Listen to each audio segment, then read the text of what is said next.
أكبر الله أكبر أشهد أن لا إله إلا الله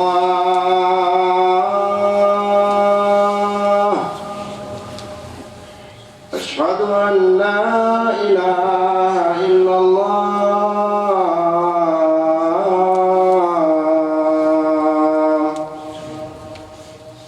أشهد أن محمدا رسول الله أشهد أن محمدا رسول الله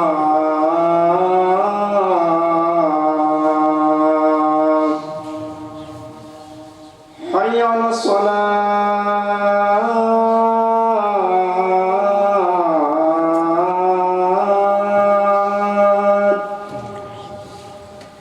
حي على الصلاة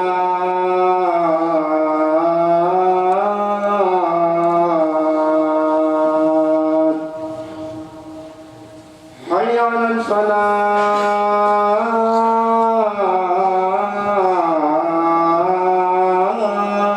الفلاح حي على الفلاح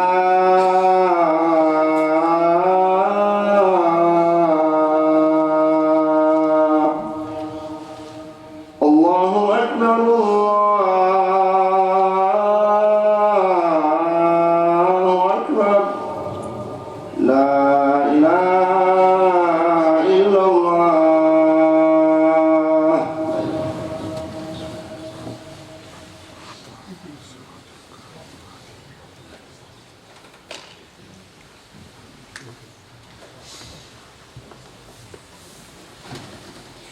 إن الحمد لله نحمده ونستعينه ونستغفره ونعوذ بالله من شرور أنفسنا ومن سيئات أعمالنا إنه من يهده الله فلا مضل له ومن يضلل فلا هادي له وأشهد أن لا إله إلا الله وحده لا شريك له وأشهد أن محمدا عبده ورسوله صلى الله عليه وسلم يا أيها الذين آمنوا اتقوا الله حق تقاته ولا تموتن إلا وأنتم مسلمون يا أيها الناس اتقوا ربكم الذي خلقكم من نفس واحدة وخلق منها زوجها وبث منهما رجالا كثيرا ونساء واتقوا الله الذي تساءلون به والأرحام إن الله كان عليكم رقيبا يا أيها الذين آمنوا اتقوا الله وقولوا قولا سديدا يصلح لكم أعمالكم ويغفر لكم ذنوبكم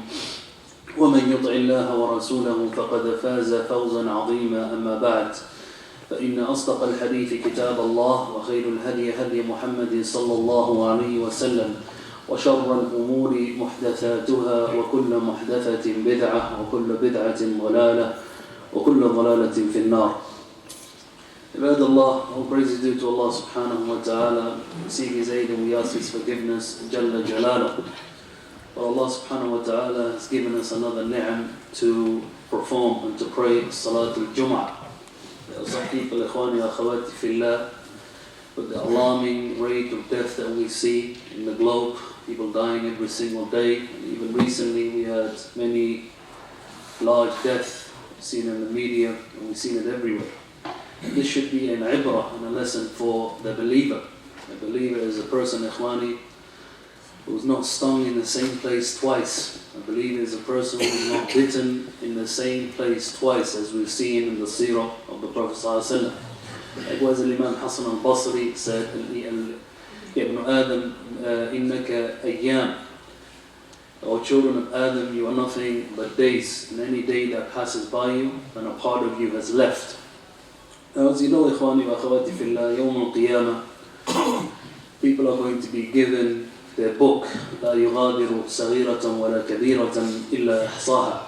And in that book, you will not leave anything behind, except that they find every great deal in the dunya that they did will be in it, and every small detail, even the size of an atom, will be written in it. And a person will be astonished that this book has left, that this book has not left behind anything.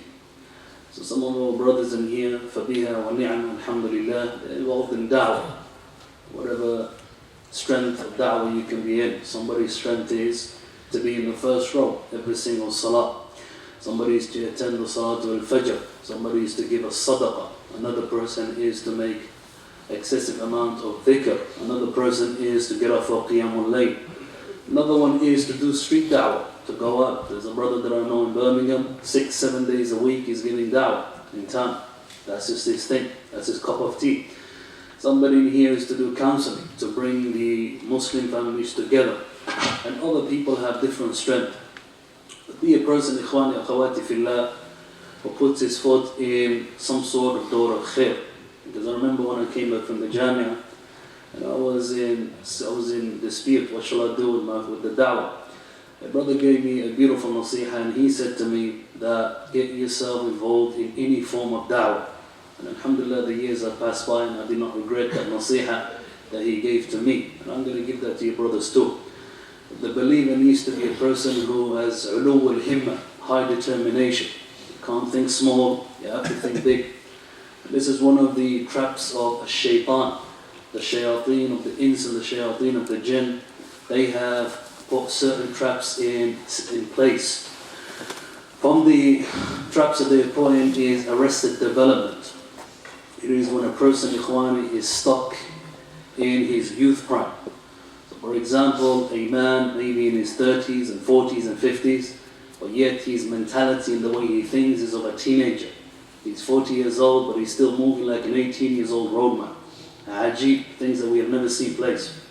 And this is something that has been perfectly engineered and put into place. I don't think these things are a coincidence that some of our shab and some of our shabab, some of them even being in their 30s and 40s, sometimes you'll see that they still have a childish side in them. Even when it comes to the deen, they're laughing and they're mocking. Nothing is serious to them, except this enjoyment and this pleasure of the dunya. But the believer has to be a person who has ulu al-himma. You have to think high. As you think, ikhwani, the shayateen of the ins, they are working day and night to wipe out al-Islam, to water down this religion.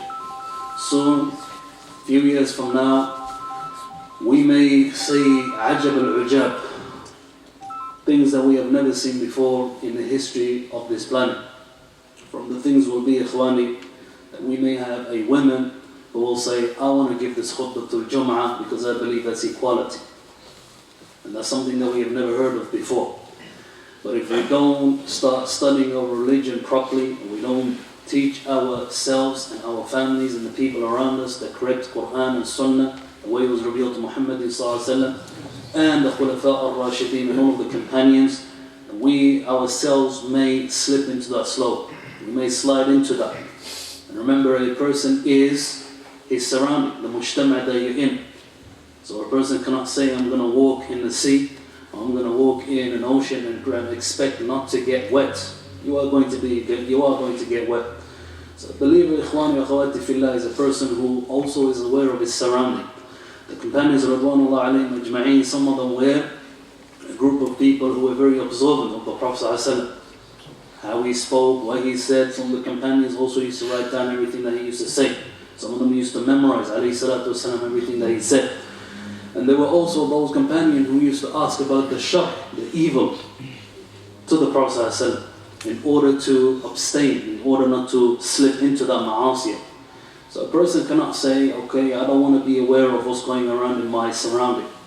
I don't want to know any of the ma'asiyah. It can't be like that. So a person needs to know, and he has to be updated in the times that he's living in so he can protect himself. You're a father who is living in a society which is highly sexualized. And your child, he's about 22, 23, and you don't have that discussion with him about the zina and about the ma'asi that's out there, about getting a zawaj and fulfilling things in the halal way. And then when one day when the news comes up to you that he's given birth, that he has a child out of the wedlock through zina, na'udhu billahi min dhalik, and then the person goes insane and he goes crazy. And then he comes to the masjid and he wants to fight with all of the brothers in the front row, as if they are responsible for what's happened to him. La Allah, you can't blame nobody. Only blame yourselves for that. A person, ikhwani, like I said, a mu'min is a person who is conscious and aware of his surrounding. And some of us, ikhwani, we need to speed up with the connection that we have with our shabab, especially our children. Because the fitan and the ma'asiyah that they are exposed to is not a fitan that we have ever seen before. And this is why I constantly repeat, have that connection with you. Because Allah subhanahu wa ta'ala told you so. Where did Allah tell us? Allah told us, Ya ayyuhalladhina amanu qu anfusakum wa ahlikum nara. O you who believe, protect yourselves and your families from the hellfire. And how does a person do that? In order to enjoy the good and forbid the evil. Teach your family and your relatives and those around you the halal and abstain from the haram. And this is one of the ways, ikhwani, that Allah will pardon a person. Another way, ikhwani wa akhawati fillah, a person can safeguard his dunya and his akhirah. And is also a way which we have seen many miracles in this dunya from people who are alive today and people that have passed away too. People have reported numerous amounts of miracles and how Allah subhanahu wa ta'ala has guided them through this act that I'm going to tell you. And by Allah, I say to each and every single one of you, if you are persistent and you are continuous on this amal, you will find your life becoming blessed. Bliss you're going to find. And the reward that's waiting for you in the akhirah is going to be far more greater. But shaitan is going to fight you, and it is a difficult time for a person to be on top of his amal. And this is, ikhwani wa akhawati fillah, a act which even Abu Bakr radiallahu anhu used to participate in order to purify his heart. The Prophet ﷺ used to do this daily. And miracles have been seen from this act, and that is the amal of a sadaqah. A person may look down on a sadaqah and think, well, I've done it in the masjid yesterday, last week. Why do I need to do this consistently? The reason why, ikhwani, Allah subhanahu wa ta'ala said in Surah Al-Baqarah, يَا أَيُّهَا الَّذِينَ آمَنُوا أَنفِقُوا مِمَّا رَزَقْنَاكُمْ مِنْ قَبْلِ أَنْ يَأْتِيَ يَوْمٌ لَا بَيْعٌ فِيهِ وَلَا خُلَّةٌ وَلَا شَفَاعَةٌ وَالْكَافِرُونَ هُمُ الظَّالِمُونَ. Allah subhanahu wa ta'ala said, O you who believe, spend of that which I have provided for you, from that which Allah has given you. Before a day comes where there will be no bargaining, no friendship and no intercession. And the disbelievers are the zalimun. So even this wealth that we have, ikhwani akhawati fillah, it's not from us. It's from Allah subhanahu wa ta'ala. إِن تُقْرِضُ اللَّهَ قَرْضًا حَسَنًا يَضَاعِفْهُ لَكُمْ وَيَسْتَغْفِرْ لَكُمْ. But if you give from that which Allah has given you, then Allah will multiply. Allah will give you. And whoever gives a loan to Allah subhanahu wa ta'ala, remember, Allah will give you that back and multiply it for you. How many times have we seen, ikhwani akhawati fillah, people who were struggling with their financial gains? They didn't have that much. But through a sadaqah, because they were persistent, Allah has enriched them out of His bounties and given them so much back. Another thing is, ikhwani akhawati fillah, Allah subhanahu wa ta'ala is aware. يَعْرِفْ مَا فِي الصُّدُورِ. Allah is aware of what you're going through. Every pain, every agony, every grief, every tightness in the chest, every discomfort that you feel, Allah subhanahu wa ta'ala is aware of that. وَلِذَلِكَ Allah has told us some of the things that we know. For example, the love of the wealth of this dunya. Allah said, زُيِّنَ لِلنَّاسِ حُبُّ الشَّهَوَاتِ مِنَ النِّسَاءِ. The beautiful from the worldly, زُيِّنَ لِلنَّاسِ حُبُّ الشَّهَوَاتِ. And Allah said, and you love wealth, Allah said, and you love wealth with a passion. From the things that are made beautiful from this world are wealth and women. So the thing is, Allah subhanahu wa ta'ala is aware of that. But Allah subhanahu wa ta'ala has told us from those people who put their hands in their pocket and give out that for the sake of Allah subhanahu wa ta'ala, and what will Allah do for them? Allah will forgive their sins and He will grant them gardens in Al-Jannah. Another thing is, ikhwan and akhawati fillah, just recently of a qissa I heard last week, which happened in the Mamlaka, was of a mother who was very sick. She was diagnosed with a terminal illness. So she said to her children, they had a lot of wealth, that bring me a khadim, somebody that can come in the house, a housemaid, somebody that can help me out. Because of this illness that I have, I cannot move around too much. So when the khadima came, the mother, she was great. Good akhlaq, salah, tarbiyah, she used to do the job properly. But the mother noticed that at times she was not present. She would go for a long period of time and just vanish. So she asked her, why is it that sometimes when I need you, you're not present? So she gave her the information that I am pregnant and I have children back home and I have a husband who's taking care of them. And the only thing that brought me over here was only to gain some wealth and make money and give it back to my family who were waiting for me.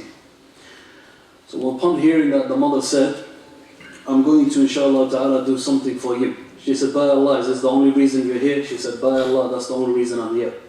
So the mother said, I'm going to inshallah ta'ala take care of 2 years of your income start from today. And I'm also going to inshallah, I'm also going to send you to the shop to buy anything you want for your future child and for your children and for your husband. You go with that, with the 2 years of income with you, and inshallah, when things go well after 2 years and you feel like coming back, come back and my children will take care of me if I'm no longer alive. Look at the high determination. Only doing it for the sake of Allah subhanahu wa ta'ala. What happened was, akhwani akhawati fillah, shortly after that, things began to change miraculously for the mother. She began to feel good, she started to walk. So she went back to the doctor for a recap to find out if the illness was still there. Test after test were done and they find that she was 100% cured from this illness that was going to kill her. And the only answer that she finds is the sadaqah that she gave to this woman. And we have seen many other ajab al-ujaib like that. There was a mother also, ikhwani, we heard of, she was struggling. Her son was a disobedient son, a gangbanger, somebody that used to cause problem, always involved in mukhaddirat and ma'asiyah. And the mother even thought sometimes, she said that when he used to leave the house, I used to think that he would never come back, worried constantly. So upon hearing that, she heard of a lecture dedicated to sadaqah. She began to give a sadaqah for the sake of Allah, that which the right hand gives that the left hand is not aware of. And this continued for a long period of time, until one day her son's life transformed without her saying anything to the son. And he became a person who was connected to the masjid of Allah. And we have seen many miracles that relate to a sadaqah. That's why the Prophet ﷺ told us, Dawu anfusakum bis-sadaqah, that cure your sickness and your disease with a sadaqah.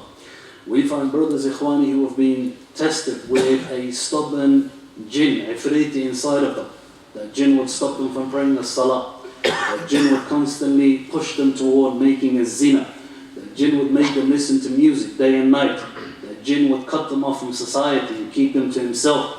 That jinn would even make him stop fasting in the month of Ramadan. Ruqya upon ruqya, Surah Al-Baqarah daily. There was no success whatsoever. But only through paying a sadaqah, we have found, alhamdulillah, Allah's rahmah descend, and this person was cured from that. And many other people who were afflicted with magic, who were afflicted with evil eye, jealousy and hatred, and their lives became blocked from every angle. Wherever they look at, they find difficulties. When they paid a sadaqah, they find that a lot of these problems were solved and cured. Dawu anfusakum bis-sadaqah, ikhwani. That cure your sickness through a sadaqah. And also, ikhwani, akhawati fillah, Allah subhanahu wa ta'ala said, وَآتُوهُم مِّن مَالِ اللَّهِ الَّذِي آتَاكُمْ, and give them some of the wealth that Allah subhanahu wa ta'ala has given you. As-sadaqah, as-sadaqah, as-sadaqah is the only answer forward. If you want khair and you want inshallah to meet your Lord Allah subhanahu wa ta'ala with joy and happiness, then let sadaqah be your first goal. Another narration is, ikhwani akhawati fillah, that there are 2 angels that descend every single morning. Pay attention to this. 2 angels descend every single morning and they make a dua. One of them says, Allah compensate and give to the one who is given. And the other one says, Allah destroy for the one who withholds. So you have one angel who makes a dua for the one who gives a sadaqah. And you have another angel who does what? Makes a dua against you. Destroy for the one who withholds. And this happens every single day. So the secret here, ikhwani, is let every single day be a day where you give some amount of sadaqah. Even if it's £1, you know. And that times up by 30 will become £30 a month. You give that every single day. You won't even feel it. But imagine the rahmah of Allah subhanahu wa ta'ala descend upon you. Imagine those 2 angels that descend every morning that are making a dua for you. You have any sort of problem at home, you have any sort of problem within yourself, you are struggling with Salat al-Fajr coming to the Jama'ah, you find yourself not connected and repetitive with being practicing, and you find some days of the week you are practicing and some days of the week you find shaitan overtakes you. That's part of the dunya and it's going to happen. Not every single day you're going to feel your iman buzzing like you did in the month of Ramadan. Not every single day your iman is going to be buzzing and high like it was in days of Hajj. Now everyone's going to feel that, but when you are in Umrah, in Mecca, performing your Umrah, you're not going to feel like that every single year. The Iman, he goes up and he goes down as we believe in Ahl-Sunnah wal Jama'ah. One of the ways a person can overcome all of that is by paying a sadaqah. This is one of the ways that we can fix many of these problems. Remember the Prophet ﷺ, he never had much. Never had much. But yet every single day you'll find him, alayhi salatu wassalam, he'd only have that which he need and he would give the rest out of sadaqah. Uthman ibn Affan radiyallahu anhum, we all know the history of Uthman. That he was a shaheed, that he was killed brutally. And even the time when he was killed, radiyallahu anhu, he was reading the Quran. Uthman ibn Affan was the person who married two of the daughters of the Prophet sallallahu alaihi wasallam. Uthman was a very wealthy individual. Allah has given him a lot of wealth. And he used to give a lot of it in sadaqah. And look how Allah has blessed Uthman ibn Affan. If you go to Medina today, the bi'r, the well of Uthman, it's still there till today. 1400 years later, his bi'r, the well of Uthman, that which he gave out in sadaqah for the people to drink from, is still present till today. Look at the sadaqah, how far it goes. Somebody started off this masjid that we're praying in today. A few brothers have put something together, and alhamdulillah, so many people are praying here today. The ajr goes to them. And everybody that gives into this masjid, fi sabilillah. So sadaqah is not necessarily come to salah after that and give it to the masjid. A sadaqah is something that needs to be between you and Allah subhanahu wa ta'ala. Nobody needs to know. How many of us, ikhwani, have even sat down and thought, you know what, my action may not be the best. I haven't recited Surah Al-Kahf every single Friday. I haven't come early into the masjid to be in the first row. I don't think my ajr is that much. But inshallah, whatever I have left for my remaining of my life, the remainder part left of my life, let me take care of a yatim, an orphan. The Prophet ﷺ told us, the one who takes care of an orphan, what? He will be like this with me in Jannah. So why don't I do that? Why don't I find an orphan, not necessarily here in the UK, but anywhere on the face of the earth, and I sponsor that orphan? Start from today, you do that. Don't worry about no one. You don't need to discuss anything with anyone. There's amalas between you and Allah. Ignore me, ignore the mu'addin, ignore everybody in this masjid. Because you're going to go in your grave yourself. I'm not going to come with you. Ustad Ali is not going to come with you. Ustad Sayyid is not going to come with you. No one's going to come. You're going to be there alone and your amal is going to come. So today onwards, have this mentality. Where I leave this masjid, I'm going to, inshallah ta'ala, make a promise to myself. That I'm going to find an orphan and I'm going to take care of that orphan till the day I die. And you watch how your life is going to transform. Even if you can't find it, then make sure you pay some sadaqah every single day. And you watch how your life transforms. 360, from where you are, it will flip. And you will find miracles after miracles. But it requires a sabr and a juhd. You know, the da'wah today we find, even if you look at the da'wah scene in the UK, in America, it seems like there's a war zone between the du'ats. He's got issues with his, he's got issues with that, he's got issue with him. Qila wa qala, let's take it. Fitn. Even some of them, their fitn has gone so extreme that it's gone to Al-Madinah, amongst the greatest of scholars, and they cause problems between them as well. It shows ikhwani lack of sincerity, because if people were sincere, they wouldn't have gone to that stage. This deen is a-Rahman and a-Nasihah.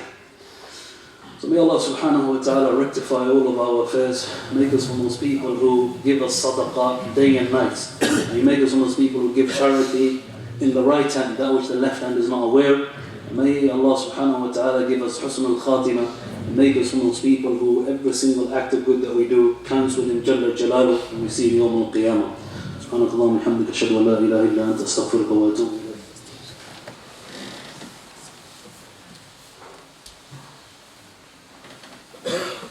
بسم الله الرحمن الرحيم الحمد لله رب العالمين والصلاة والسلام على نبينا محمد وعلى آله وصحبه أجمعين ومن تبعهم بإحسان إلى يوم الدين أما بعد. Today's khutbah, ikhwani wa akhawati fillah, was about sadaqah and how a believer needs to be on top of his a'mal. Some of the greatest a'imma, ikhwani wa akhawati fillah, never used to sleep until they used to count up their deeds. Some of them were even found from the greatest companions holding their tongue, because they said this is what's going to lead many people to go into the hellfire. Yet he has no bone but it is the most destructive flesh in the body. Tup, tup, tup, tup, tup, tup, tup. The Prophet ﷺ was walking by a grave, and he said, these two people are being punished. مَا يُعَذِّبَانِ بِكَبِيرٍ. They're not being punished for something severe. One of them never used to clean himself, his bowl, his urine. When he used to go to the toilet, quickly in and out, and the najasi used to spread all over his body. That person is punished. There's a khas punishment for the individual. And the second one is individual who used to cause fitna, namima between the people. Take information here, go to this one, and these two are fighting. Dangerous. Likewise, ikhwani, just to recap with one hadith. This is a hadith where every single Muslim needs to know. A long hadith, and we're going to recap it shortly. Every single Muslim needs to know this hadith. And if you don't know this hadith, let today be the day where you memorize it and you learn it. Even if it's hard for you to memorize it in Arabic, learn the translation in English and let that be with you. And even if you can't do that, just understand the hadith. It's only 3 points that you need to know from it. The hadith of Abu Hurairah radiallahu anhu قال بينما the hadith, subhanallah, I forgot man. عن أبو هريرة رضي الله عنه قال إن الله يقدر يوم القيامة رجل استشهد فأتي نعمه فعرفها قال فما عملت. The hadith, ikhwani, said that there was a hadith of Abu Hurairah radiallahu anhu which said that we were sitting with the Prophet ﷺ, and the Prophet ﷺ told us about 3 individuals. That Yawm al-Qiyamah, a man will be brought forth and will be said to him, what did you do? And the man will say to him, I fought in your path until I died. And it will be said to him, Kadabt, you have lied. And it will be also repeated again, Kadabt. And his face will be dragged into the ground until he's thrown in the hellfire. This was a man who did jihad for the sake of Allah. And not the madness that we see today, where a man straps a bomb on himself and blows the skull out of his brain. That's not a jihad. It has nothing to do with our religion. Abu Bakr, Umar, Uthman and Ali did not blow themselves up. It has nothing to do with our religion. It's quite sad that some people believe that this is part of our deen. It has nothing to do with our deen. But this jihad, ikhwani, is the correct jihad. And what happened, it will be said to him, Kadabt, until his face is dragged into the hellfire and thrown into the hellfire. Then the second one will be an alim and a qari. We know the alim, the status that he has in this religion. Same thing to the alim, what did you do?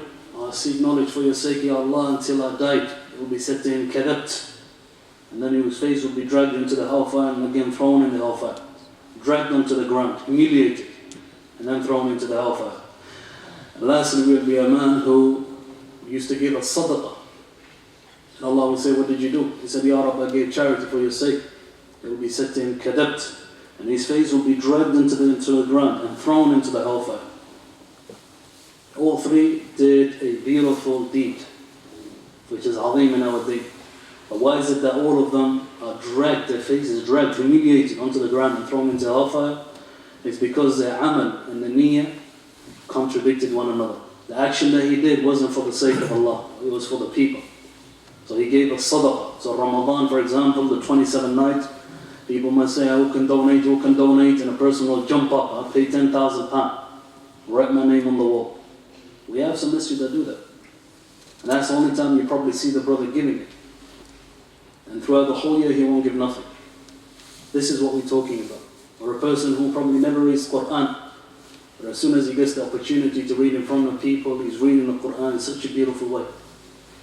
Probably doesn't pray no salah. When it comes to lectures, hadith, everything's coming out. This is what we're talking about. Whatever act that you do in public has to be the same in private.